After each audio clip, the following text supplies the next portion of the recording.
Lo primero que me gusta empezar cuando empiezo un curso de este tipo, ¿no? Y sobre todo si hablamos de hidrógeno renovables, ¿por qué renovable, no? Nada, en 2 o 3 diapositivas solamente aspectos que ya conoceréis todos un poco, ¿no? Tenemos el problema de cambio climático.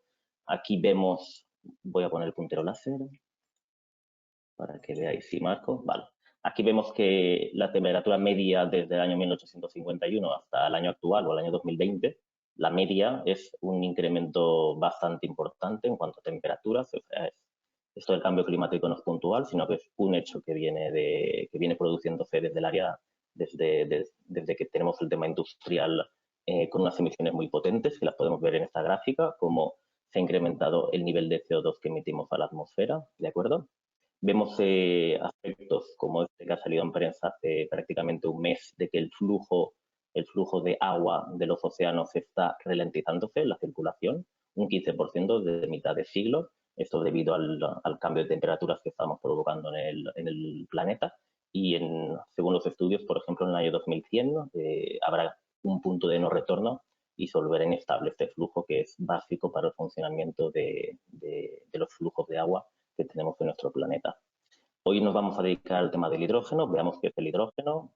Esta diapositiva seguramente, si os interesa el hidrógeno, ya os la presenta mucha gente, pero ya Julio Verne lo decía en su libro de la isla misteriosa, que en algún momento el hidrógeno sería un carburante, ¿no? El uso del hidrógeno y del oxígeno, y que el agua sería el carbón del futuro. Ya sabemos prácticamente todos, pero para el que no lo sepa, que el hidrógeno es el elemento más pequeño que tenemos de la tabla periódica de los elementos.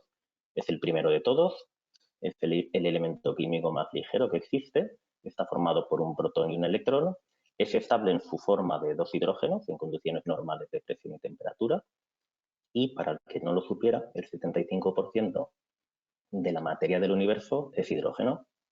Es muy abundante en la Tierra, pero no, aparece combinado con otros elementos, normalmente con agua, que es un elemento, un componente muy importante, como todos sabemos, en la Tierra, o en forma de hidrocarburos asociados a carbono.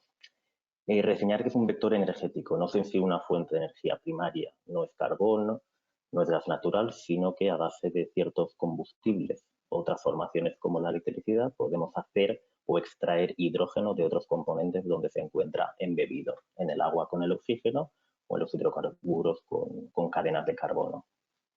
Ventajas del hidrógeno como vector energético, pues que una vez generado o extraído de estos componentes, lo podemos almacenar. Conseguimos con él una alta temperatura de combustión, si lo que queremos hacer es combustión, con lo cual es un gas que nos sirve para aplicaciones térmicas industriales, que son aquellas aplicaciones que con la electricidad renovable, solar, eólica u otras energías eléctricas renovables, es difícil cambiar usos térmicos industriales por tecnologías eléctricas, ¿vale? Con lo cual el gas renovable hidrógeno es un gas útil para aplicaciones térmicas industriales y poder conseguir descarbonización. Tiene una alta versatilidad en cuanto a que podemos utilizarlo para generar electricidad a su vez, podemos utilizarlo en combustión o generar calor. Se puede utilizar en cualquier sector o aplicación que podamos pensar, ¿vale? La eficiencia ya es otro aspecto, pero puede ser utilizado en cualquier sector o aplicación, y de hecho ya hay ejemplo de prácticamente todos. Es una materia, como hemos dicho, muy abundante, combustión limpia sin producción de CO2, puesto que el vector es solamente H2, no existen carbonos en su composición, no es tóxico, y se puede obtener a partir de energías renovables. No es lo que principalmente estamos haciendo ahora para producir el hidrógeno que ya estamos utilizando en multitud de aplicaciones, pero la novedad es que creemos en él y va a ser un vector muy importante de utilización de excedentes de energías renovables. Tiene una baja densidad y una elevada volatilidad, lo que hace que en espacios abiertos, si hay una fuga de hidrógeno en espacios abiertos por esta baja densidad y alta volatilidad, no hay un peligro tan alto como otros compuestos gaseosos. Puede aprovechar infraestructuras ya existentes, como los gasoductos del gas natural, para su inyección y mezcla y transporte de este gas hidrógeno, con lo cual es una ventaja importante. Dinamiza la actividad económica, puesto que, como estamos viendo ahora, se están generando muchos proyectos de hidrógeno. Reduce la dependencia energética. España, yo creo que en estos momentos estamos en el 70% de dependencia del exterior, con lo cual, si somos capaces de producir hidrógeno local en España y renovable, vamos a depender menos de combustibles fósiles que vienen del exterior, cosa muy importante en eventos críticos como Pazo con el Filomena a principios de este año, u otras borrascas que hemos tenido en el pasado, donde ha hecho puntualmente que los costes energéticos de la compra de combustibles fósiles como gas natural haya hecho que tanto el gas como la electricidad se hayan encarecido muchísimo. Si no tenemos esa dependencia energética exterior y tenemos generación propia, podemos amortiguar un poquito este impacto. Contribuye al desarrollo rural, puesto que la generación de grandes parques para generar hidrógeno van a estar principalmente en el ámbito rural, y lo más interesante de todo es que tiene un apoyo público muy potente en estos momentos. Bruselas, dentro del Next Generation y todos los fondos que vienen, pues una primera partida de 1.500 millones dedicada para el desarrollo del hidrógeno. Inconvenientes. Actualmente tenemos altos costes de producción y almacenamiento, sobre todo si lo hacemos en estado criogénico líquido, puesto que tiene una baja temperatura de licuefacción. Para llegar al estado líquido necesitamos congelarlo o llevarlo a menos 253 grados. Tiene una peligrosidad, o sea, con baja energía de activación, si el hidrógeno está concentrado, es peligroso. Tiene una menor densidad energética que otros combustibles, mucho más baja, por ejemplo, que una gasolina o que un diésel por unidad de volumen. Y el tamaño de los átomos es tan pequeño que hay ciertas posibilidades de fuga dependiendo de los materiales donde lo queramos transportar o almacenar. Otro inconveniente es que es inodoro y la llama que produce no tiene color, con lo cual es difícil detectar y necesitamos detectores de infrarrojos para detectar fugas de hidrógeno que puedan ser peligrosas por acercarse a una posible ignición y que pudiera existir una explosión. Aquí os dejo simplemente un poco los datos, ¿no?, de la densidad relativa del hidrógeno frente al aire, como vemos, muy pequeña, bastante mayor el gas natural, pero también flota respecto al aire, y vemos que son mucho más pesados el propano o combustibles líquidos como la gasolina.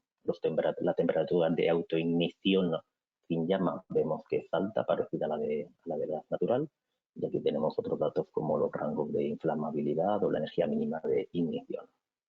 ¿Cómo se produce el hidrógeno en general, sea renovable o no? Pues tenemos procesos termoquímicos mediante calor o reacciones químicas. Obtenemos el hidrógeno a partir de esos combustibles fósiles que son cadenas de carbonos y de hidrógeno, o a partir de la biomasa. Por electrolisis, que disociamos, separamos la molécula del agua en hidrógeno y en oxígeno, aplicando electricidad. Se requiere una elevada pureza del agua para que los electrolizadores funcionen correctamente y no se deterioren. Luego tenemos otra forma de generar hidrógeno, que son procesos biológicos. Mediante bacterias, algas, pueden generar hidrógeno a través de procesos biológicos propios, u otros como descomposición directa fotocatalítica. Por aplicación directa del sol conseguimos separarla, no por la producción de electricidad, sino por la separación de la molécula por la aplicación directa del sol. Hidrógeno renovable. Al hidrógeno renovable hay distintos hidrógenos que los podemos considerar desde el ámbito renovable en cuanto a su huella de carbono en la fabricación de este hidrógeno, y luego podemos diferenciarlos por colores respecto a cómo se genera ese hidrógeno. El verde, un poco que es el que todos tenemos un poco en mente, es el que generamos con una energía que es renovable, en este caso si es energía eléctrica y lo aplicamos con un electrolizador para separar esa molécula de agua, viene de energía renovable, ¿vale? Energía eléctrica renovable. También se considera verde el reformado del biogás. El biogás es un gas renovable en origen, con lo cual si hacemos una conversión de ese biogás para extraer los 4 hidrógenos que tiene cada molécula de metano, también se considera un hidrógeno verde. O la conversión bioquímica de la biomasa. Nos vamos al hidrógeno gris, es el que se produce a través de la molécula directa del gas natural, un gas fósil que importamos del exterior en España y que mediante un reformado por calor conseguimos extraer los 4 hidrógenos. Comentar que actualmente el 99% del hidrógeno que se produce en la Unión Europea para los distintos usos actuales que tenemos del hidrógeno viene en esta forma, de la extracción o el reformado del gas natural. Tenemos el hidrógeno negro marrón que proviene del carbón o el petróleo. Esto dejó de extraerse en grandes masas de hace bastantes años. Y luego tenemos el hidrógeno gris, el hidrógeno azul, que es producimos el hidrógeno gris con un reformado del gas natural, pero el CO2, cuando extraemos los hidrógenos y nos queda carbono y oxígeno que se combina con el carbono en forma de CO2, conseguimos capturar ese CO2, con lo cual le llamamos hidrógeno azul. Al capturar el CO2 y no emitirlo, reducimos las emisiones de ese CO2 y la huella es neutra o casi neutra. O tenemos el turquesa, donde con procesos de pirólisis lo que hacemos es que ese CO2 realmente se carboniza en forma sólida. ¿Cuál es la ventaja del hidrógeno y el juego del hidrógeno junto a otros gases renovables en la red eléctrica española? Pues que si tenemos energía, por ejemplo, renovable, vamos a ver varios caminos, ¿no? Tenemos la solar o tenemos la eólica, la podemos inyectar a las redes eléctricas. Cuando el momento de venta, por ejemplo, es muy bajo o paran parques eólicos porque no cabe más capacidad en el sistema eléctrico, podemos entonces utilizar en autoconsumo directo esa electricidad para generar electrólisis. Con electrólisis generamos hidrógeno que lo podemos almacenar temporalmente en depósitos o lo podemos utilizar directamente para mezclarlo en metanación con flujos de CO2. Flujos de CO2 que podrían venir de distintas fuentes, pero que en la purificación del biogás extraemos un CO2 que en lugar de echarlo a la atmósfera, lo capturamos junto al hidrógeno y hacemos una metanación. De nuevo, un metano, un gas renovable homólogo al metano fósil, pero de origen renovable. ¿Qué sucede con este metano? Si no lo utilizamos en ese momento, lo inyectamos a la red de gas, que nos sirve de almacenamiento. ¿Vale? Como veis, esta gráfica me gusta mucho, no la explico toda porque es muy larga, todos los caminos que existen, pero da mucha visión respecto a cómo la red de gas junto a la red eléctrica y con el uso del hidrógeno renovable y en parte del biometano que viene del biogás, podemos tener un sistema propio de almacenamiento y de sinergia entre ambas redes, ¿no? De los dos combustibles o vectores energéticos que tenemos principalmente en nuestro país y en la mayoría de los países más avanzados, donde el diésel o los petróleos derivados de petróleo han desaparecido de la producción de electricidad, ¿no? En la práctica totalidad. Esta gráfica también me gusta dejarla. Esta cadena de valor del hidrógeno viene de la hoja de ruta de hidrógeno que presentó el Ministerio el año pasado. Ya he hecho una hoja de ruta de qué es lo que queremos hacer en España. Esta hoja de ruta la explicaré en profundidad en el curso a partir de la semana que viene para que se inscriba. Pero bueno, en producción tenemos producción de energía renovable o una producción de hidrógenos a través de combustibles que obtengan ese carbono, ¿de acuerdo?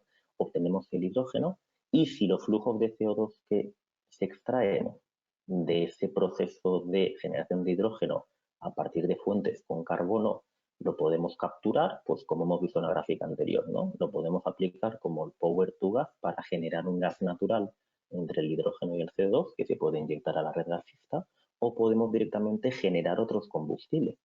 Al final tenemos un hidrógeno renovable y tenemos un CO2 que se hubiera emitido a la atmósfera. Si generamos con hidrógeno y CO2 cadenas de hidrocarburos, conseguimos también combustibles líquidos que se llaman sintéticos porque son generados, no vienen directamente de la materia del petróleo origen y de su refinado, ¿de acuerdo? Luego tenemos en el almacenamiento y transporte todas estas posibilidades para transportar o almacenar el hidrógeno para finalmente, y según la tipología de consumidor o uso final que tengamos, pues utilizar un tipo u otro de transporte para más o menos cantidad, más o menos distancia, o un tipo u otro de almacenamiento en caso de ser necesario para más o menos tiempo de almacenamiento. Hablando de almacenamiento, la forma más típica que vais a ver de almacenamiento del hidrógeno va a ser en tanques, ¿vale? En cilindros o esféricos, o en cilindros alargados, o sea, una configuración de cilindros o de depósitos que viene muy regulada o muy diseñada por los materiales que se utilizan y por las altas presiones que vamos a acumular en ellos.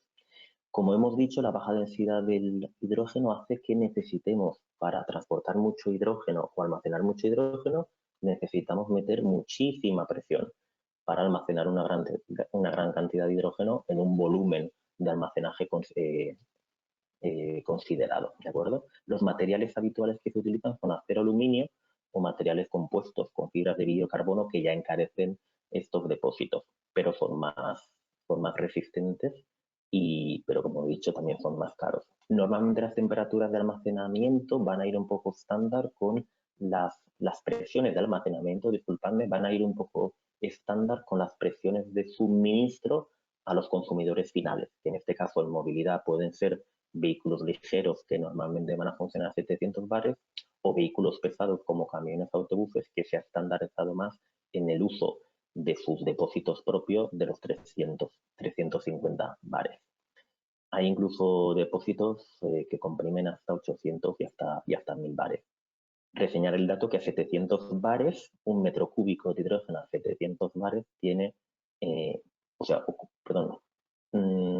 a mismo volumen o a misma cantidad de energía, ¿de acuerdo? De gasolina frente a hidrógeno, comprimiendo el hidrógeno a 700 bares, necesitamos 6,5 veces más volumen para almacenar exactamente la misma cantidad de energía, ¿de acuerdo? Con lo cual, un coche de gasolina que tiene un recorrido de 1000 kilómetros con el depósito de 50 o 60 litros que se tiene en ese vehículo, haceos un poco la idea de cuánto necesitamos en volumen, ¿de acuerdo? Para poder recorrer lo mismo con hidrógeno, teniendo en cuenta que los depósitos de gasolina van a presión normal y son depósitos de metal con una capa muy fina, pero los de hidrógeno para 700 bares son depósitos con una capa muy gruesa y con materiales ya de fibra de vidrio carbono. O sea que el volumen en sí del contenedor es muy considerable respecto al contenido que lleva dentro. Tenemos posibilidad también de hacerlo con hidrógeno líquido. El problema que ya hemos nombrado antes es que hay que llevar a temperatura de 253 bajo cero, ¿vale?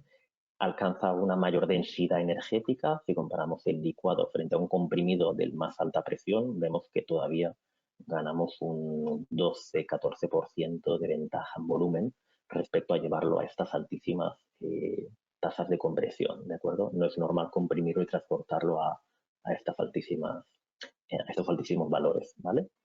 Y bueno, simplemente dejar aquí el dato en que si lo criogenizamos, ¿vale? A estas temperaturas tan bajas, necesitamos 3,8 veces de volumen respecto a la gasolina para una misma unidad de energía.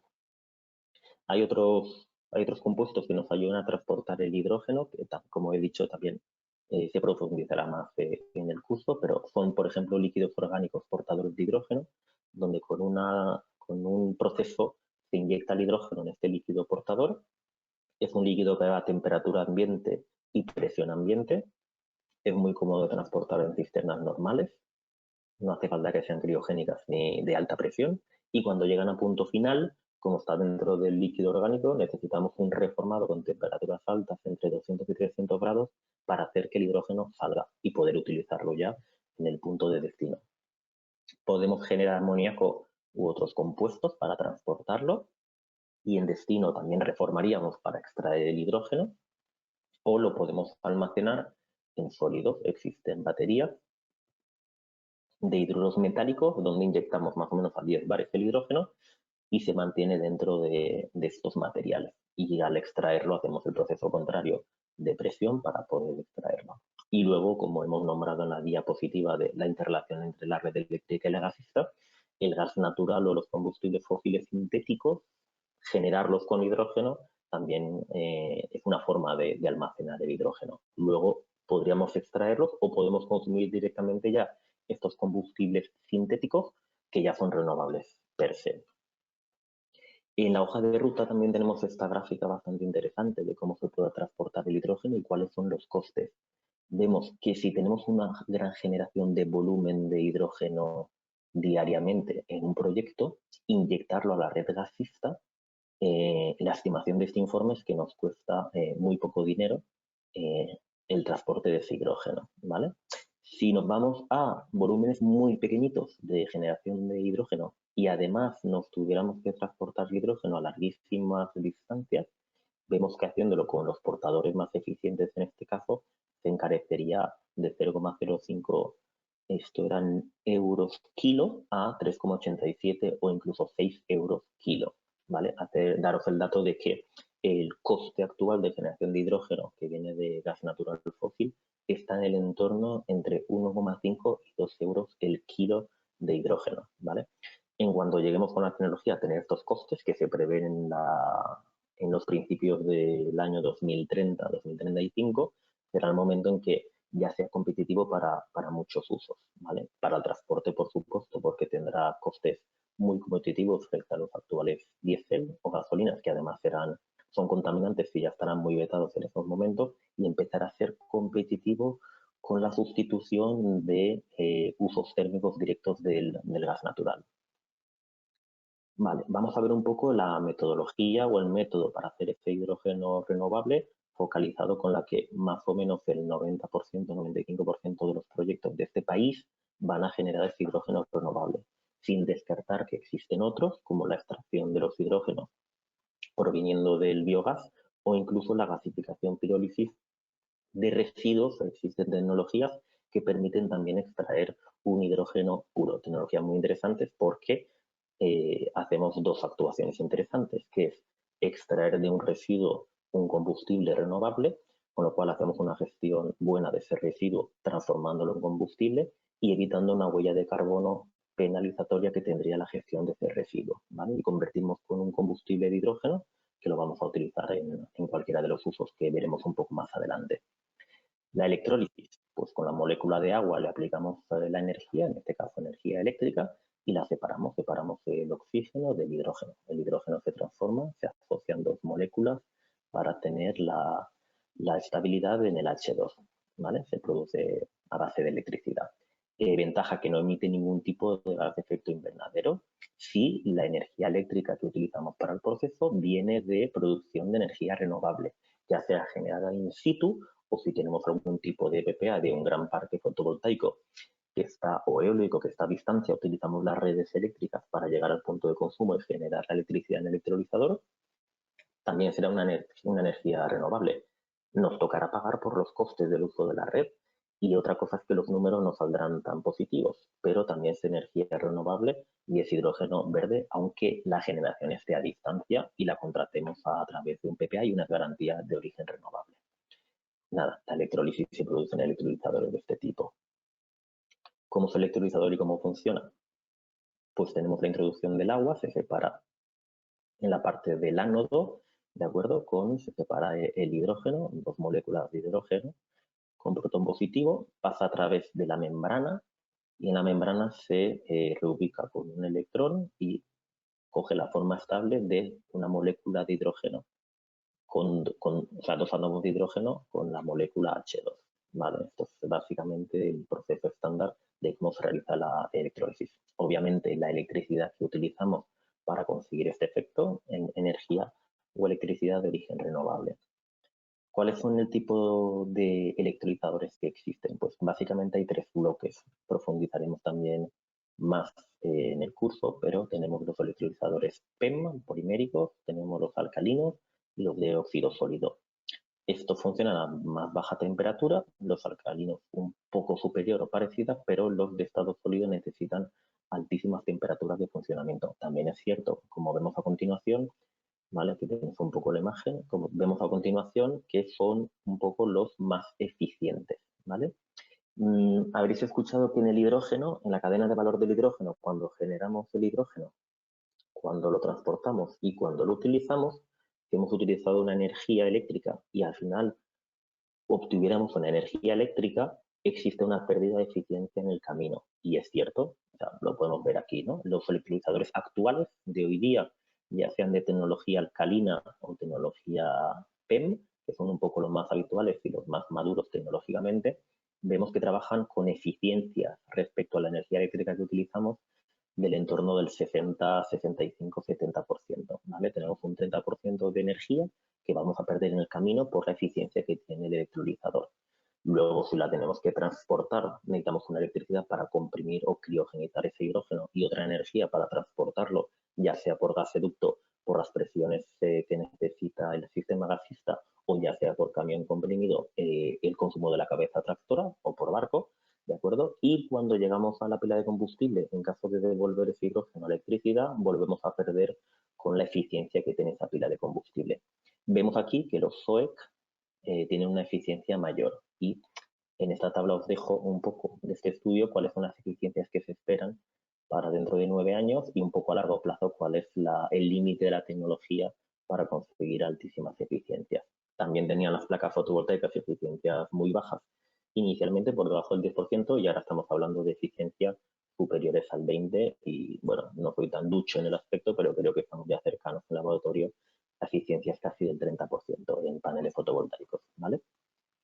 Aquí tenéis las presiones de operación que tiene cada uno de ellos y las temperaturas que necesitan. Y aquí un poco el rango de las horas de vida que va a tener esos electrolizadores. En esta siguiente tabla lo que os dejo es un poco el rango de CAPEX, de inversión, de coste por kilovatio de electrolizador que tiene cada una de las tecnologías. Como vemos, la alcalina es un poco la más económica en estos momentos, la PEM es un poco más alta y de momento la ZOE, que es la que por más inmadura, tiene unos costes altísimos. Aquí veis la senda de evolución que se espera de bajada de precios de la inversión en electrolizadores por cada kilovatio que tenga el electrolizador. Uno de los usos posibles del hidrógeno es utilizarlo de nuevo en una pila de combustible. El proceso es exactamente el inverso. Cogemos el hidrógeno por una parte y el oxígeno por otro, los aplicamos con unos catalizadores en ánodo y cátodo y con el electrolito conseguimos que el hidrógeno traspase, se junte con el oxígeno y generando la molécula de agua nos entrega una energía eléctrica a la pila de combustible. Una energía eléctrica y una energía térmica. ¿Vale? Aplicación de las pilas de combustible, pues desde dispositivos muy pequeños se pueden implementar en tablets o en PDAs, en vehículos obviamente, en autobuses, en submarinos o en grandes centrales para generar electricidad con hidrógeno. Otras aplicaciones, pues bueno, aquí vemos un submarino que puede utilizar pilas de combustible para generación eléctrica dentro del submarino, ¿vale? Como sustitución en sus auxiliares, por ejemplo, generación nuclear. Hay cohetes que utilizan hidrógeno, como veremos a continuación, y luego hay usos que son un poco más complejos, que necesitan energías renovables de forma aislada, obviamente, por el entorno en el cual se instalan. Aquí vemos una pequeña eólica y una pequeña fotovoltaica, y aquí pues, lo que se realiza con un pequeño electrolizador es generar hidrógeno que podemos acumular y retornar en forma de electricidad, ¿vale? ¿Cuál es la ventaja respecto a la electricidad? ¿No? Pues podemos obtener mayor autonomía porque podemos acumular en cilindros una gran cantidad de hidrógeno. Y también la idea es que para los usos el repostaje tiene un tiempo mucho menor, ¿vale? Si utilizamos aplicaciones de batería, la carga de la batería, aunque sea rápida, nos va a llevar, por ejemplo, en el uso de vehículos, varios minutos. Aunque sea una carga súper rápida, nadie te quita los 20 o 30 minutos para cargar el 80% de la batería. Y el repostaje completo de un depósito de un Toyota Mirai nos lleva entre 3 o 4 minutos, ¿de acuerdo? Vamos a ver un poco la evolución de las tecnologías del hidrógeno que han habido desde casi hace 2 siglos, ¿de acuerdo? Vemos que a principios del siglo XX ya se estaba utilizando electrolizadores y no un electrolizador de cualquier tamaño. Vemos aquí electrolizadores de tamaño de 135 megavatios que se estaban utilizando en Noruega con uso de energía renovable de una central hidráulica para generar con el electrolizador, ¿vale? Aquí vemos la imagen de las potencias, 177 megavatios, ¿vale? Y eran ya electrolizadores Nel, ¿vale? Que es uno de los fabricantes líderes en estos momentos en el mercado, con el 25% de la cuota. ¿Vale? Aquí vemos ya que esto no es de ahora, sino que hay proyectos del año 1929, el año 1953, importantes ya con grandísimos electrolizadores.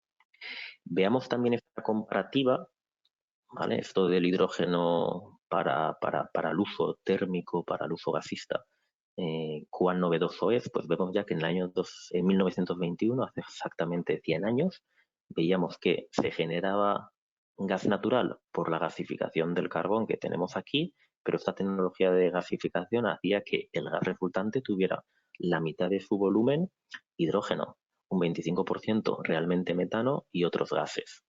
Esto lo comparamos 100 años más tarde con cómo van a ser las plantas o cómo estamos diseñando las plantas que generan el hidrógeno, en este caso puro. Pues vemos esta de Fukushima, que con 10 megavatios de electrolizador pues va a generar una cantidad de toneladas de hidrógeno puro para el uso finalista que hayan contratado el que haya construido esta planta. Esta en la actualidad es la segunda más grande del mundo ya ejecutada en Fukushima. Por tanto, vemos cosas que ya hemos nombrado, ¿no?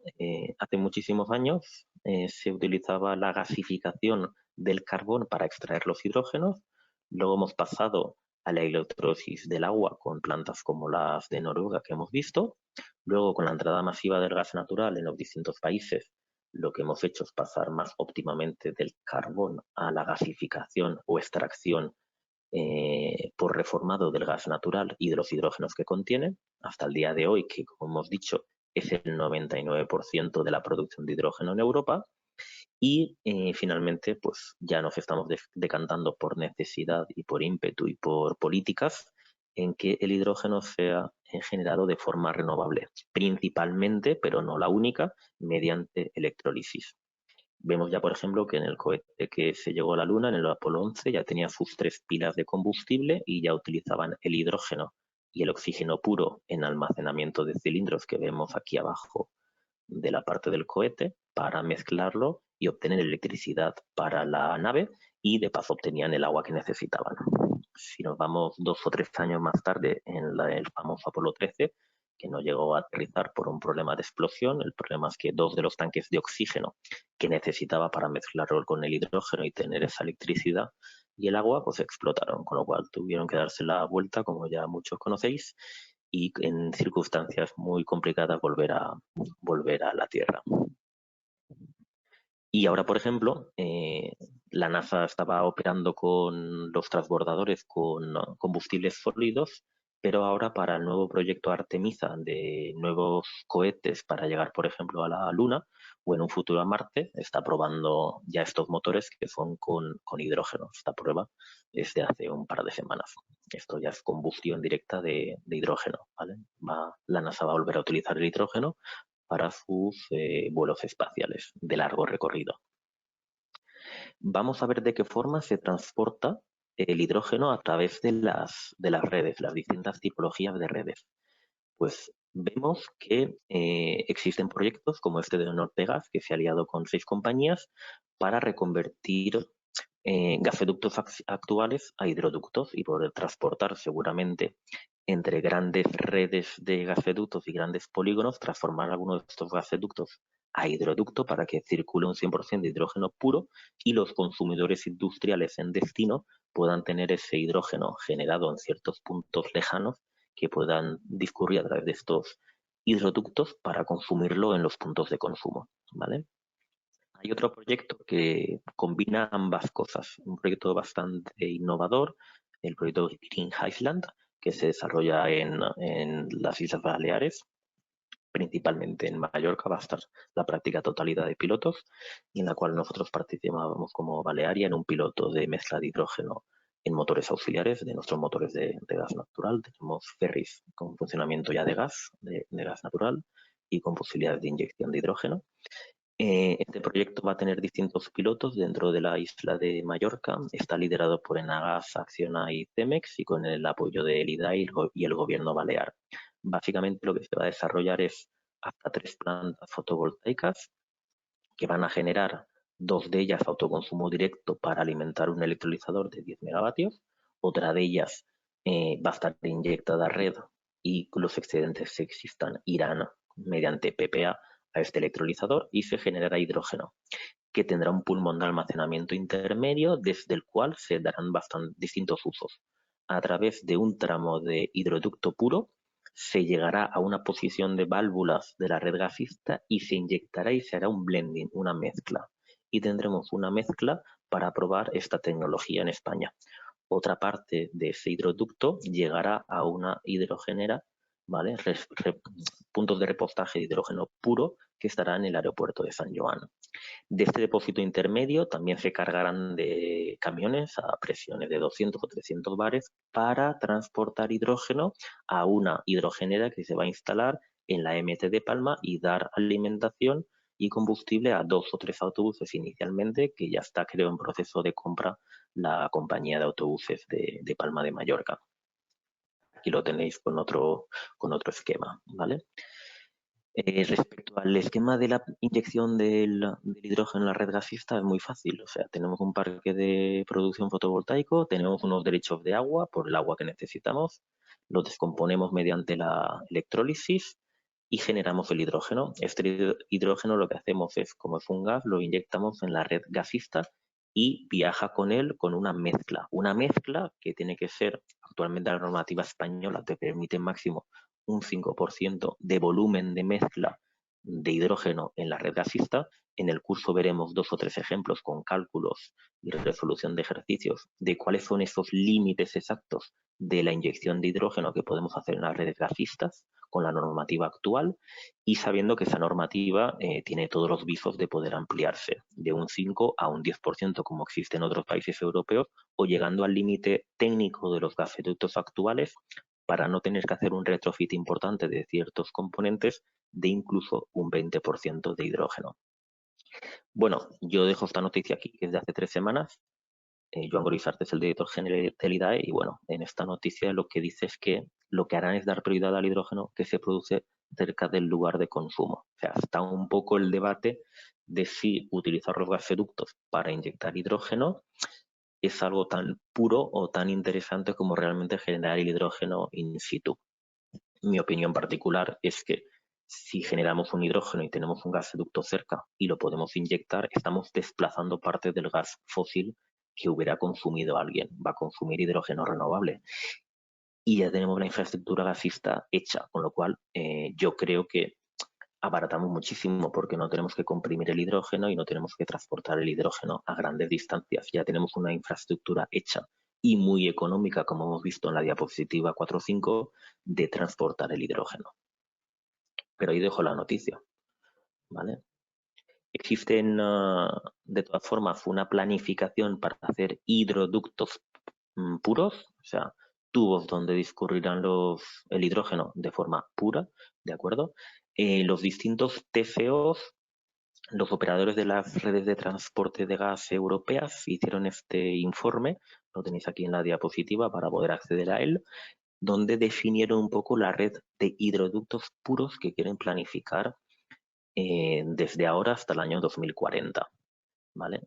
Pues con ventajas de que hidrógenos, o sea, gasoductos transformados a hidrógeno puro no difieren mucho de los gasoductos de gas natural.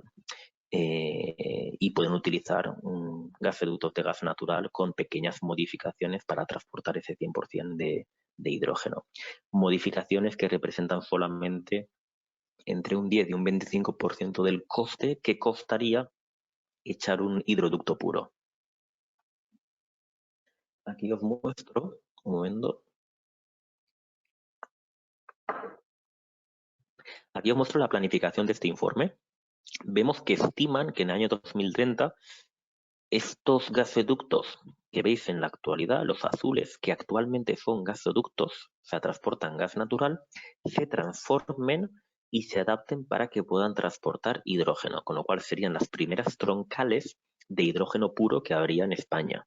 El corredor vasco tiene grandísimos proyectos de hidrógeno, con lo cual es acertado que se piense transformar este ramal de gasoducto a hidroducto. La costa levantina, desde Barcelona y el puerto de Barcelona, toda la industria que tenga, hasta Valencia, y la gran industria de consumo de gas que hay del textil y otros en el sur de Valencia o norte de Alicante, es muy acertado, puesto que pasa también por el puerto de Valencia o pasa por el clúster del azulejo de Castellón, y en el ramal central de la península, pues también muy interesante, llegando a una ubicación interesante del hidrógeno, que es Puerto Llano. 5 años más tarde se pretende aumentar alguna transformación de gasoductos más, pero crear hidroductos puros, que son los amarillos, que ya hagan conexiones interesantes para dar un primer mallazo a la red de hidroductos española que sea suficiente, y para pasar en el 2040 ya a una red troncal de hidrógeno bastante interesante, de hidrógeno puro, ¿vale? Transporte de hidrógeno puro. Vamos a ver otra forma de transportar el hidrógeno, ¿vale? Por buque.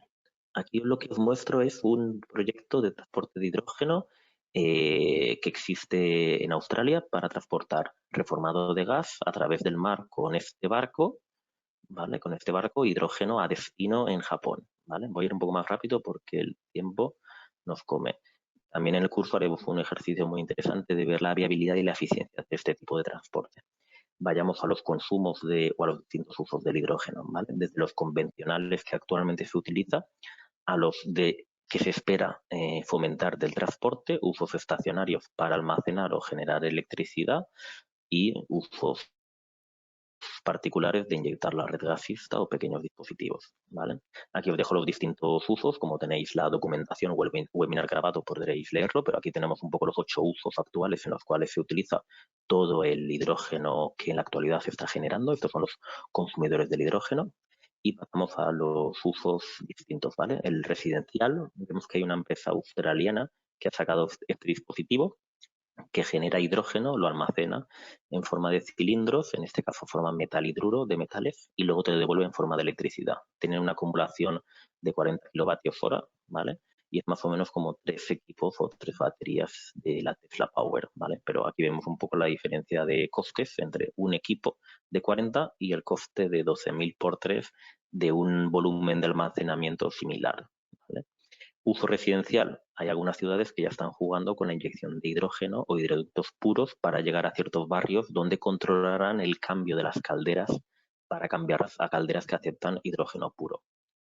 En el uso residencial, donde se ve un poco más la introducción inicial del uso del hidrógeno es en pilas de combustible de mayor tamaño. Toyota apuesta por ello y va a utilizar la pila de combustible de su Toyota Mirai para ofrecerla al mercado para usos residenciales. Y bueno, no da tiempo hoy, pero también explicar en el curso cuál es la forma de crear comunidad de energía local de forma centralizada, con producción centralizada y reparto a través del Real Decreto de Autoconsumo Colectivo de esa energía. En usos industriales, pues ver que ya hay grandísimos proyectos de hidrógeno en refinerías como la de BP aquí en Alemania, ¿vale? Ahora lo paso por encima, pero profundizar en el curso, la de Italia con Eni y Enel, en la síntesis del amoníaco para generar fertilizantes, el grandísimo proyecto de Iberdrola en España con su acuerdo de Fertiberia, la primera de las plantas que ya está en construcción, la de Puerto Llano, con un grandísimo parque de 100 megavatios, va a generar hidrógeno que entregará a la planta de Fertiberia para que ellos se produzcan su amoníaco, ¿vale? Y luego tenemos usos directos para combustible como la producción del hidrógeno, una gran iniciativa de miles de millones para descarbonizar la fabricación del acero en Alemania. También este proyecto de Linde, ¿vale? 24 megavatios de electrólisis. O este es el proyecto que en la actualidad está instalado y funcionando más grande del mundo. En la actualidad, ¿vale? 20 megavatios y está en Canadá. También se puede utilizar como combustible el hidrógeno en combustión. Las turbinas de gas natural aceptan. Aquí tenéis un listado de turbinas de un fabricante específico como Siemens y los porcentajes de hidrógeno que esas turbinas que ya son actuales y están funcionando en gas natural, admitirían en su cámara de combustión, ¿vale? Para realizar esa mezcla y descarbonizar ese porcentaje con un hidrógeno de origen renovable. En el transporte, los vehículos ligeros, ¿de acuerdo? Como el Toyota Mirai, el Hyundai Nexo y otros que van a aparecer en el mercado, básicamente depósito comprimido de hidrógeno, 700 bares, una batería que funciona contra el motor eléctrico. Recordemos que los vehículos de hidrógeno son vehículos eléctricos, lo que pasa es que no tienen batería eléctrica para el almacenamiento, sino que tienen hidrógeno, que con una pila de combustible generan electricidad que a través de una batería pequeña e intermedia alimentan en potencia el motor eléctrico. Los distintos coches de prueba que han sacado o ya los definitivos de venta en el mercado, como son el Hyundai Nexo o como son el Toyota Mirai, ¿vale? La hidrogenera que se inauguró en Madrid recientemente para alimentar 12 Toyotas Mirais que han venido aquí a España, a Madrid. Y la extensión de hidrogeneras que hay por Europa y las escasas que hay en España todavía. Un poco aquí veis Estados Unidos y el desarrollo de China, Corea y Japón. No solo vehículos ligeros, sino que se cree mucho en el combustible del hidrógeno para flota pesada como autobuses o camiones. Vemos que hay un gran proyecto de 8 autobuses en Barcelona, ¿de acuerdo? Con una hidrogenera que en este caso va a construir Iberdrola para alimentar esos 8 autobuses, la flota de la MT de Barcelona. Madrid ya tiene su primer autobús de prueba de la compañía Alsa, y hay otros usos. Pues tenemos carretillas con pilas de combustible, tenemos barredoras o limpiadoras, pequeños grupos electrógenos para fiestas o eventos, o incluso en algunos pequeñitos barcos se les puede subir esa pila de combustible para dar electricidad a la embarcación. Vemos también que compañías como Renfe ya está anunciando que va a haber la viabilidad del hidrógeno para trenes de mercancía que actualmente funcionan con máquinas tractoras diésel. Vemos que Alemania ya está probando uno hace prácticamente 2 años y existen resultados que también contaré más profundamente. Y ya un poco para finalizar el transporte marítimo, pues contaros que desde el Energy Observer, que es un barco de investigación que va puramente a hidrógeno generado con fotovoltaica y 2 pequeños aeros de eje vertical, ¿vale? Aquí lo tenéis, a proyectos ya de barcos con grandísimas potencias de pila de combustible de apoyo para servicios de maniobra del barco o incluso barcos que pretenden ser propulsión completa con pila de combustible, 23 megavatios. Esto es un barco que se está diseñando para que esté en uso en el año 2027. También contaremos un poco los requisitos y las necesidades de cómo podemos hacer funcionar un barco de tantísima exigencia de combustible, ¿vale? Con el hidrógeno. Reseñar también que en aviación ya se hicieron pruebas hace unas cuantas décadas, ¿vale? Y que ahora Airbus pues, tiene una estrategia de conseguir estas 3 tipologías de aviones a hidrógeno en el año 2035, ¿vale? Y está trabajando un poco por ello para tener aviones descarbonizados. Y luego ya profundizaré también en el curso en que existe y hay que mirarlas con mucho detalle estrategias de hidrógeno. Tenemos la europea, ¿vale? Que básicamente incide en que hay que iniciar ya esto del hidrógeno renovable y que quiere tener un objetivo de 40 gigavatios de potencia en electrolizadores para el año 2030 y tenemos una hoja de ruta española que básicamente tiene el objetivo de 4 gigas, el 10% que viene en Europa, para el mismo año, el año 2030.